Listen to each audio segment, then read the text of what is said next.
साफ्रोमबो बर' रायजो राजाफोरनि थाखाय मोनसे मोजां खबर बुहुमनाङैनो मोनसे जारिमिन लिरनो थांगासिनो दङ।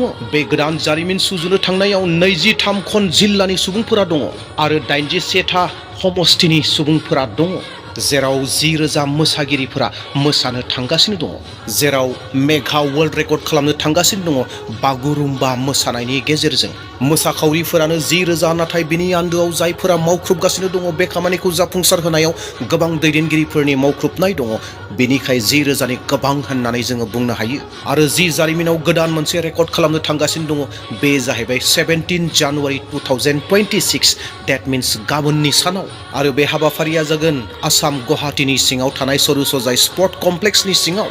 आरो बे हाबाफारियाव गाहाय आलासि महरै हांख्रायजादों जाहैबाय जोंनि भारतनिनो prime minister of India Narendra Modi बिथां सारा। अनजाग्रा ख्रिस्ट'नि बिसा नायगिरि नोंथांमोना मोनथिगौना, जाय मोसाखावरि हान्जाफोरा अलरेडि दायो गुवाहाटीयाव मोनहैनानै दङ, बिथांमोनखौ आनसलिक वाइसआव दिनैनिफ्राय लानानै माखासे साननि आवगायावनो डिस्ट्रिक्ट वाइसआव जायगा ओनसोल फोरोंदोंमोन बागुरुम्बा मोसानायखौ। आरो बिथांमोनखौ फोरोंग्राया गासै 400 फोरोंगिरिफोर दङमोन आरो बै 400 फोरोंगिरिफोरखौ फोरोंखांनायनि उनाव बिथांमोनखौ डिस्ट्रिक्ट वाइसआव आनसलिक वाइसआव लांनानै गामियारिनि मोसाखावरिफोरखौ फोरोंदोंमोन। दा फैयै बे हाबाफारिखौ जाफुंसार होनायनि समा खाथि सफैथारबाय।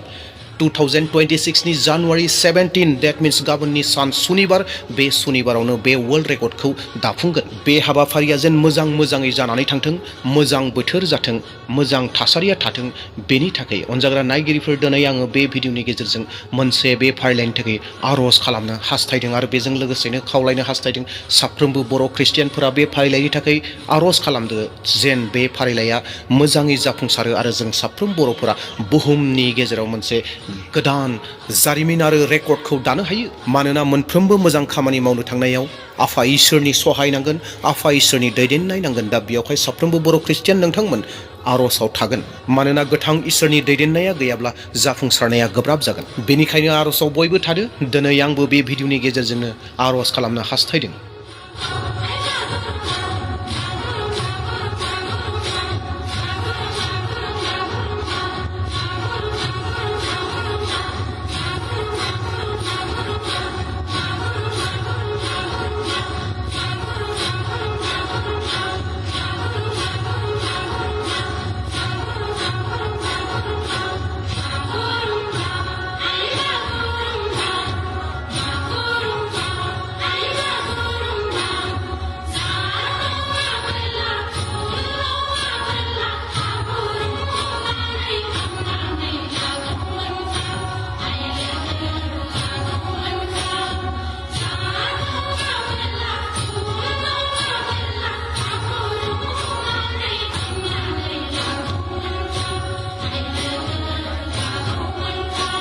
ओ आंनि गोथां आरो सैथो इसोर, नख्रां आरो पृथिबिखौ दाग्रा दागिरि, मोनफ्रोमबो हारिनि, रावनि आरो सुबुंफोरनि इसोर, दिनै जों मोनसे मन आरो खौसे गोसो जानानै नोंनि सरनाव फैदों।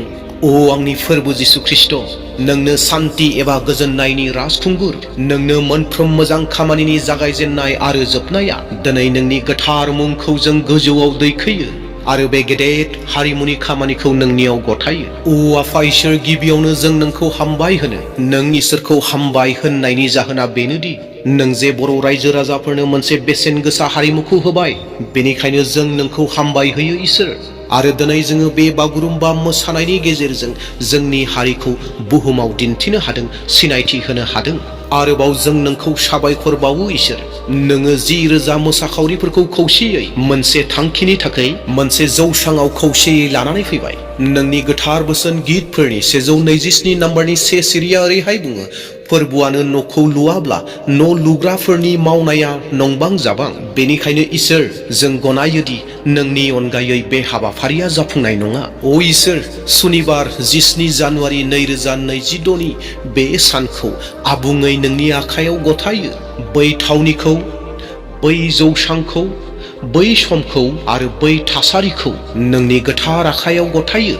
मानोना नोंनि गोथार बोसोन बिजाबनि 16:3 सिरिया ओरैहाय बुङो, नोंनि मावनो साननाय मानिनि थाखै फोरबोनिफ्राय बोर बिदो, अब्लानो नोङो मावफुंजोबनो हागोन। बेनिखायनो इसोर, बे बागुरुम्बा मोसानायखौ नोंनि गुदियाव दोनो।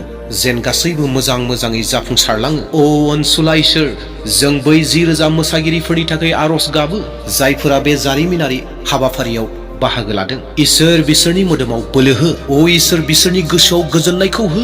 अ इसोर बिसोरनि मोसानायाव खौसेथिया थाथों।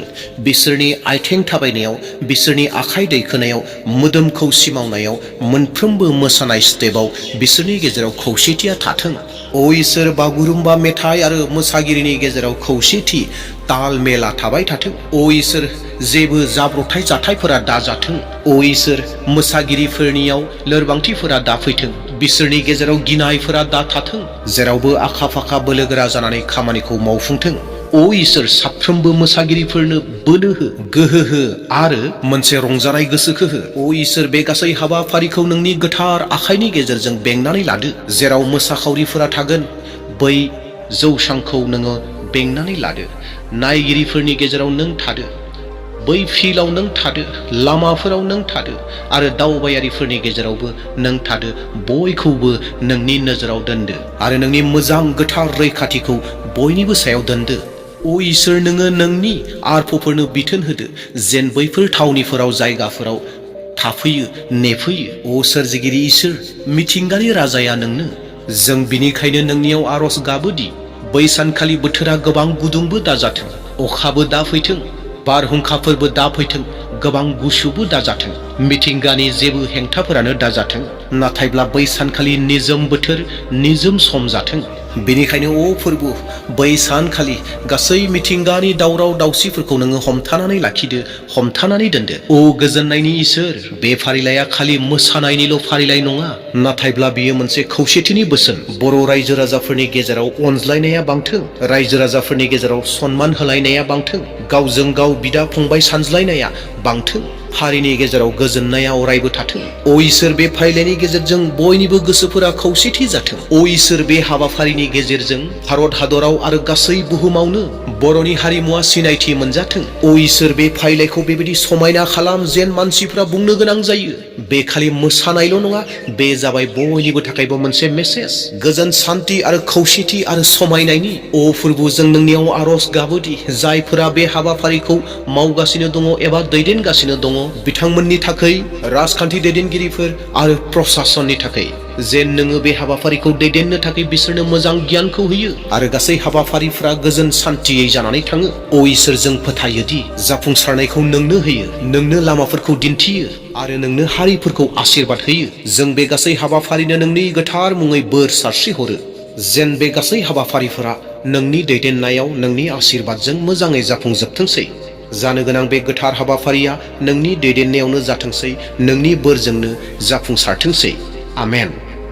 रावबो बर' सुबुंफोरा एबा बर' फिसाफोरा बे हाबाफारिफोरनि थाखाय रावबो दुखु गैया होननानै आङो मिजिंथिदों। बयनिबो गोसोआव मोनसे रंजानाया दङ, मानोना जोङो बुहुमनि मोखाङाव फैगासिनो दङ। जोङो बुहुमनि गेजेराव मोनसे गोदान जारिमिन लिरनो थांगासिनो दङ, वर्ल्ड रेकर्ड खालामनो थांगासिनो दङ आरो बेबो जोंनि बर' हारिनि हारिमु जि बागुरुम्बा मोसानाय दङ, बे मोसानायखौ बुहुमनि गेजेराव मोनसे सिनायथि होनो, जोंबो गसंथानो, जोंबो बर' होननानै सिनायथि होनो थाखाय जों बयबो ओंखारबोदों आरो जों बयबो दङ। दा बेयावखाय रावबो बे बाथ्राखौ लानानै रावबो दुखुआव गैया होननानै मिजिंथिदों। बयनिबो गोसोआव रंजानाय जादों। अनजाग्रा प्रियफोर, जायफोरा आंनि बे भिडिअखौ नायदों, नोंथांमोनाबो आरज खालामदो गाबोननि जिथु हाबाफारि दङ बे हाबाफारिया मोजाङै जाना थांथों आरो जोंनि हारिमुनि गेजेरजों जों जेन बुहुम बिखायाव गाव गावखौ सिनायथि होनो हायो, बिनि थाखाय नोंथांमोना बयबो आरजआव थादो। दे अब्ला अनजाग्रा नायगिरिफोर, साफ्रोमहाबो सुख सान्थि जाथोंसै आरो गाबोननि हाबाफारिया मोजाङै जाना थांथोंसै, बेखौनो मिजिंथिनानै आंनि भिडिअखौ बेसेयावनो दोनथ'नो हास्थायबाय। मोनसे लाइक होदो, भिडिअखौ हायोब्ला शेयार खालामदो आरो लोगोसे चेनेलाव सोरबाफोर गोदान फैदोंब्ला साबस्क्राइब खालामना लादो जेन फैबाय थानाय समफ्राव बेबायदिनो भिडिअफोरखौ मोनबाय थानो हायो। Thank you.